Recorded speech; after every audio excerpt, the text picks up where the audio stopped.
So guys, balik lagi sama Kuliah Sore bareng L di sini. Oke, jadi di video kali ini kita mau unboxing smartphone baru dari Infinix, ya ini adalah Infinix Note 8 5G.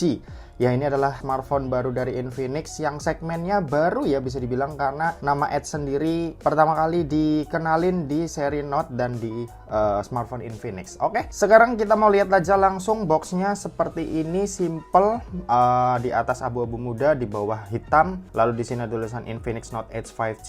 Di sini storage yang mau kita unboxing yaitu RAM 8GB dengan internal 256GB. Kalau kita lihat sisi kiri ada Note 8, lalu ada dukungan car care selama 12 bulan, lalu ada bonus juga kuota smartphone 48GB. Sisi kiri cuma ada tulisan Note 8, lalu kalau kita lihat di bagian bawah ada beberapa spesifikasi yang kita skip aja, kita langsung lihat HP-nya. Oh, sebelum itu di sisi bawah sini kita bisa lihat juga warna yang mau kita unboxing ini namanya Shadow Black. Oke, jadi warna hitam. Terus udah cuma ada email-email gituan dan langsung aja kita buka box ya. Buat harga sendiri aku belum tahu ada di berapa ya, tapi nanti kalau misal udah tahu bakal aku tulis di judul atau di thumbnail.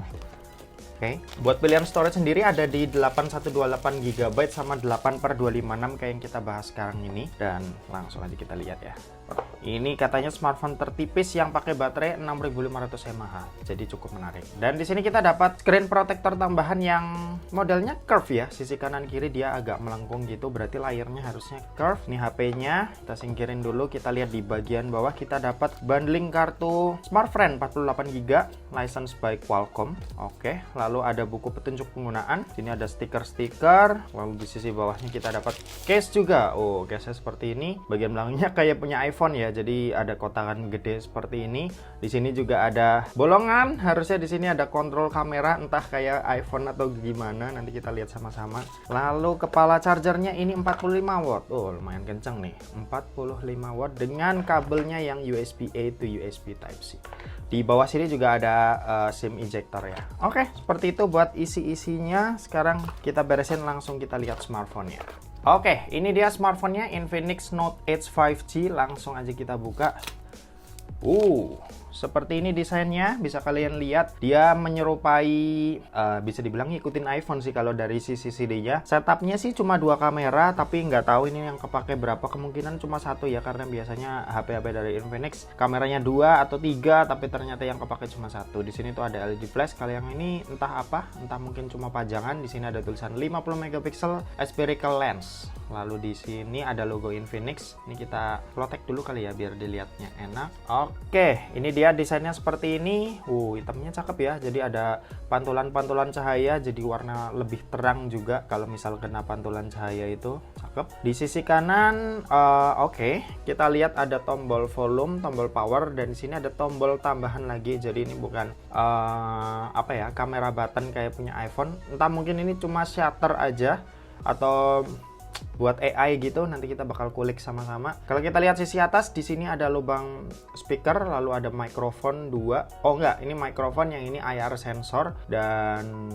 speakernya ini sound by JBL. Jadi di tuning sama JBL, dan kebetulan dia stereo. Di bawah juga ada lubang USB Type-C, ada lubang mikrofon, dan ada SIM slot yang oke. Buat SIM slotnya sendiri seperti ini, jadi dia dual nano SIM tanpa adanya slot buat microSD tambahan ya. Oke, jadi pastiin kalau misal kalian beli yang 128 itu udah cukup buat kalian ya, karena kalau nggak kita nggak bisa nambahin external memory. Di sisi kiri ini juga kosong. Oke, langsung aja kita nyalain HP-nya dan kita bakal setting-setting terlebih dahulu. Nanti kita balik lagi kalau HP-nya udah di setting-setting. Yuk. Oke, jadi ini adalah tampilan awal dari Infinix Note 8 ya. Seperti yang bisa kalian lihat, kalau desainnya nggak cuma belakang aja, tapi dari layar atau desain UI ini niruin iOS ya. Bisa kalian lihat dari font yang dipakai, kayak huruf-hurufnya juga, terus angka-angkanya sampai ke tampilan misal seperti ini.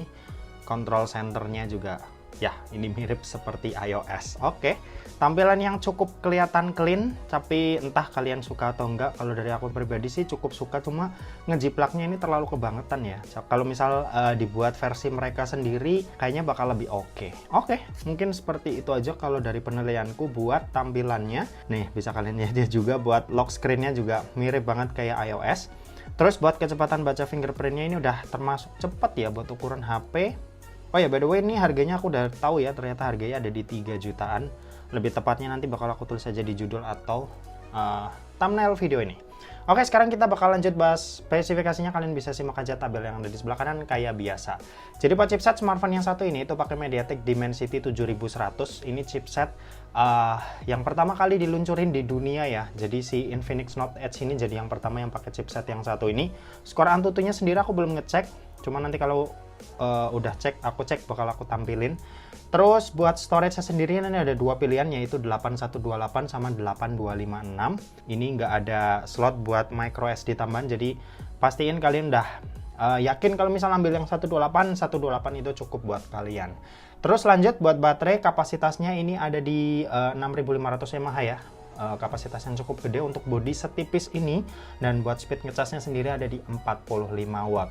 Buat sistem operasi dia pakai XOS 16 dengan basis Android 16. Kalau buat layar, ini ada layar AMOLED beresolusi 1.5K dengan ukuran layar yang ada di 6,78 inci. Layar ini juga udah punya refresh rate di 120 Hz, dan kalau bisa kalian lihat di sisi-sisinya ini melengkung ya, sisi kanan kiri atau curve yang ya tampilannya cukup sebenarnya udah lumayan ditinggalin sama brand-brand zaman sekarang, tapi Infinix tetap masih nganggep ini desain yang premium, jadinya mungkin dipakai di Infinix Note Edge ini. Sementara itu kalau buat kamera, nah ini yang kayak aku bilang tadi, kelihatannya ada dua tapi sebenarnya ini cuma satu kamera aja, yaitu kamera utama dengan resolusi 50 megapiksel. Sementara itu buat kamera depan ini resolusinya 13 megapiksel. Buat menu-menu kameranya sendiri ini ada mode vlog, lalu ada mode video, AI cam, portrait, super night, dan pilihan more-nya seperti ini, bisa kalian lihat sendiri. Lalu buat perekaman videonya, kamera belakang dia bisa Full HD 30, Full HD 60, dan sama 2K 30 fps. Sementara itu buat kamera depan dia juga sama Full HD 30, Full HD 60, dan sama 2K 30 fps.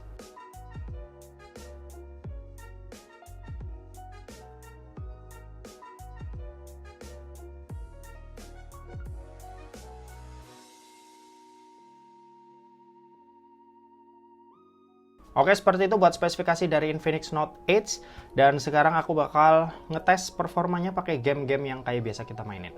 Oke, kalau buat Mobile Legends sendiri dia settingan yang didapat bisa sampai ultra ya.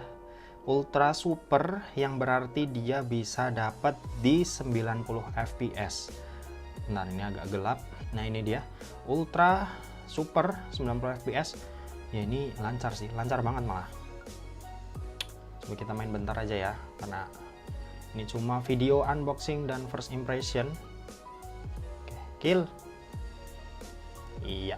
Ya, paling gitu aja. Yang jelas kalau Mobile Legends sih harusnya aman ya. Jadi langsung aja kita ke game berikutnya. Oke, kita udah masuk ke dalam game PUBG Mobile. Buat settingannya sendiri, smoothnya bisa sampai ekstrim. Kalau balance ultra, dan kesana pasti ultra. Jadi kita bakal pakai smooth ekstrim aja. Buat gyroscope aman ya, dia jenisnya udah hardware. Dan bentar, ini kok dia berani banget masuk. Ini sih udah lancar ya, lancar banget. 7100 ini lumayan oke lah.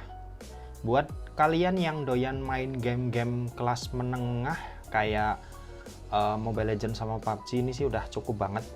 Oke, mungkin gitu aja. Kita lanjut aja ke game berikutnya. Oke, kita udah masuk ke dalam game Genshin Impact.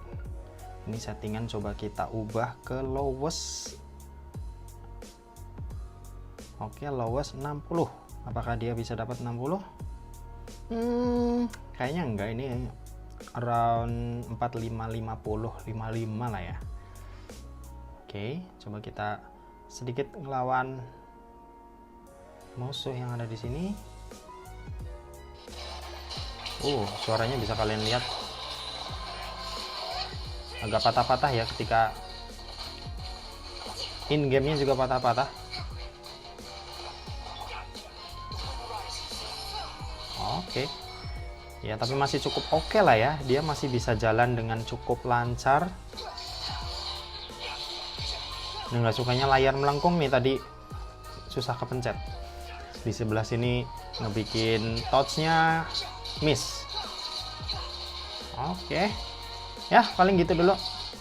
Kalau menurutku sih 7100 ini ya mirip-mirip kayak apa ya? Kalau dibilang 7300 masih belum. Jadi kemungkinan masih kayak 7025 lah ya. ya, performanya kurang lebih seperti itu buat apa ya, chipset 5G kelas menengah ke bawah, menengah ke bawah dari Dimensity ya, paling kurang lebih seperti itu.